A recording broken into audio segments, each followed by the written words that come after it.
Okay, let's get started here. So I put the discussion board discussion up here because actually within your LMS, there is a discussion board in the links column to the left. You know, you have your prep and review, your announcements, your online lectures, all of those, but there's also a discussion.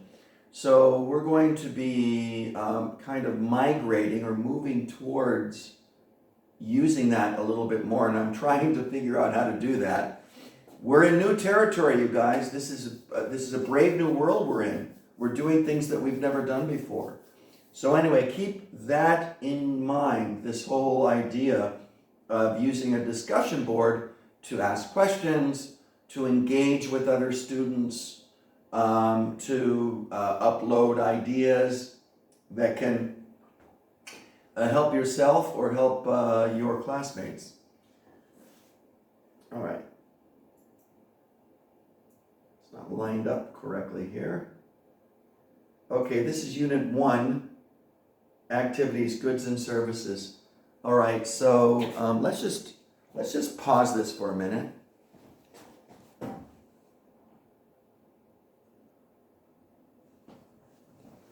All right, we're back. So Unit 1, the title of Unit 1 is Activities, all right?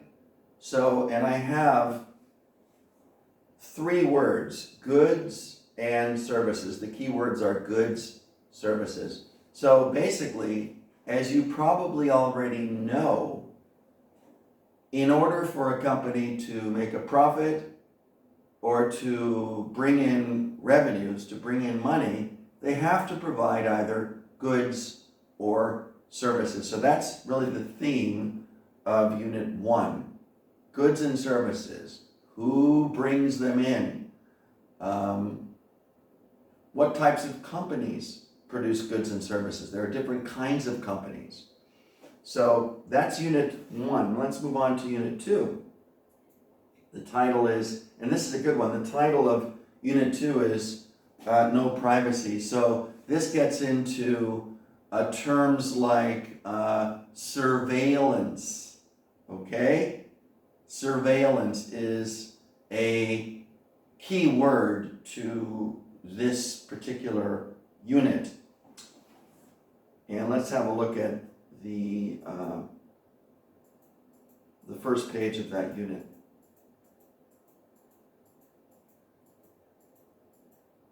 So, well, it's data.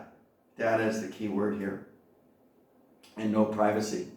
So, you know, in this digital age, it's quite likely that at least companies are able to track our buying habits, and then they can target us, they can go after us with a marketing strategy or some advertising or promotions. That's what companies like to do. But the fear is that the governments are getting involved in tracking us and following our everyday path, our everyday activities. So this is a big concern that people have, and we cover many terms in Unit 2 regarding surveillance and privacy issues. Now let's move on to the next unit, which is,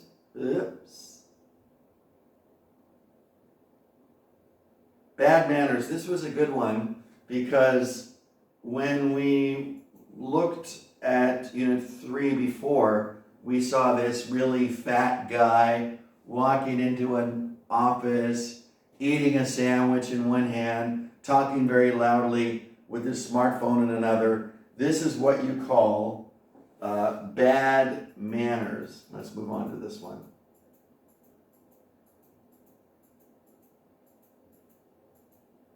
Here we go. And the title of this one is Etiquette. So basically, as I mentioned before, etiquette is manners, okay? Etiquette is a more fluffy French word, which really means manners. They mean the same thing.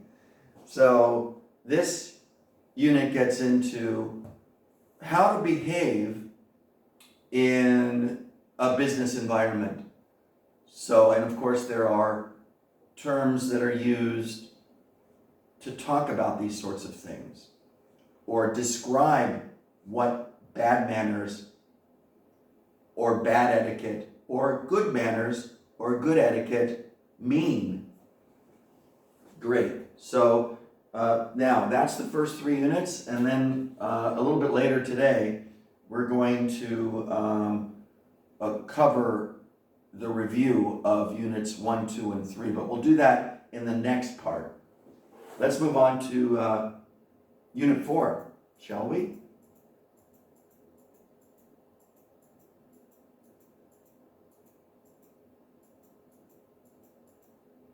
Okay, image. We didn't really spend too much time or energy, doggone it, on this unit.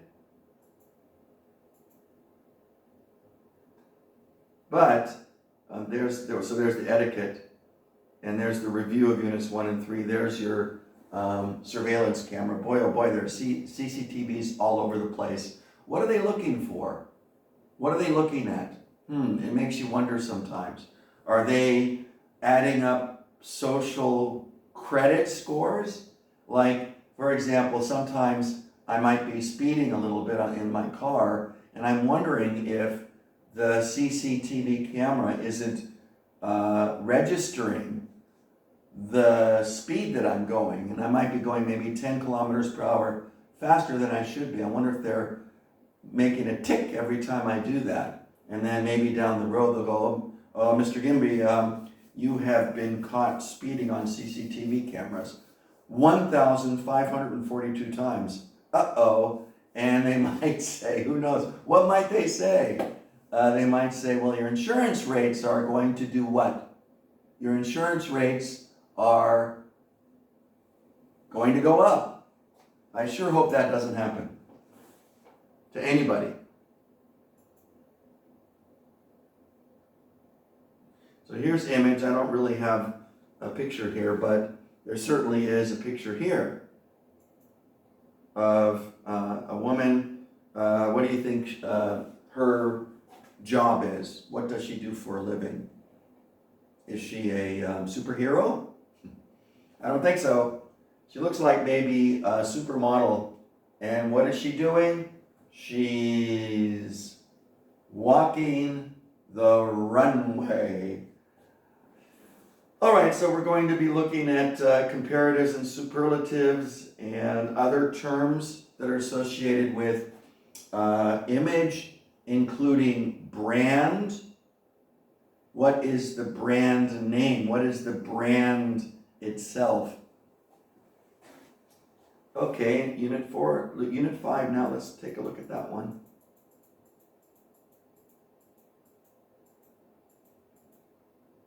Okay, the title of this one is Success, and let's see what I put here. Success. All right, so when it comes to success, how do you become successful? What does that mean? What does it mean to be successful? Think about that for a minute. Does it mean to have a lot of money?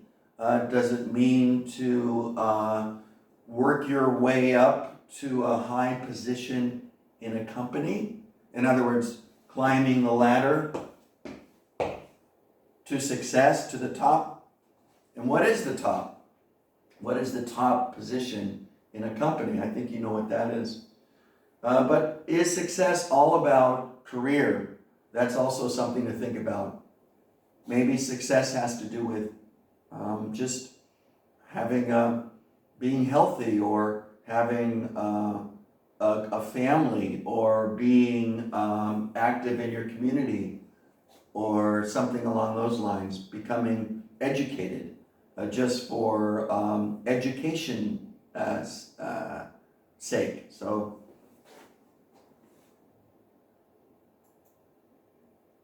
all right, now future. That is the next unit. So when it comes to future, you have a picture of, what is that? Space shuttle? And it looks like it's about to take off. So what does the future hold for society at large? What are jobs going to be like? What will the future be 5 years, 10 years, 20 years down the road? So we're going to be dealing, or we deal with future language. How do you talk about the future? What language do you use? Obviously, going to and will are two very common structures that we use to express the future. So we'll be getting into that now. I did it again. Okay, now review of units 4 through 6. What is this right here? You recognize it immediately, don't you? This is a brand issue. This is a brand that many, many people recognize immediately. And what do they manufacture? What do they provide, this company?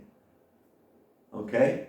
Every company provides either a good or a service. Which one is this?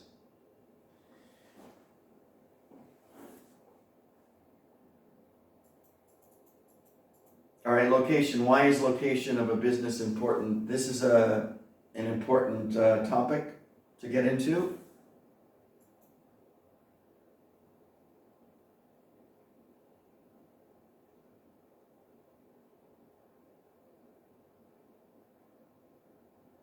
All right, so remember this unit. So what about location? How important is that? What about locating a company or a corporation in a country where they don't have very strict environmental regulations? What does that allow a company or a corporation to do? Are they able to save money in their manufacturing process? I think yes. Are they going to harm the environment? I think yes. There are also issues regarding taxation. In some countries, taxes are not as high when it comes to doing business there. So these are the kinds of things that companies or corporations think about when they choose a location. And sometimes locations even vary within a country. I know that in the United States, in one country, the taxes aren't as severe as they are in another country, or sorry, in another state rather. So location is extremely important. And when it comes to small business, location is very important too. You know, like if you are located within a Shinsegae department store in that food court area, chances are you're going to do very well. What is the drawback, maybe, if you want, to having, like, say, a restaurant located in Shinsegae? What's the issue that you have to deal with? Sure, you get lots of customers, but you also have to pay a very high lease for that spot. So there's a trade-off, isn't there? Some things to think about. And let's take a look at the last unit that we're going to be covering today. And that is Unit 8, which is right here, getting a job. All right. So the question is, how do you get a job? Now, they talk about that in some detail in this unit. What do you need to do in order to get a job? These are important things to consider when preparing to get a job. What about your appearance? What about your resume?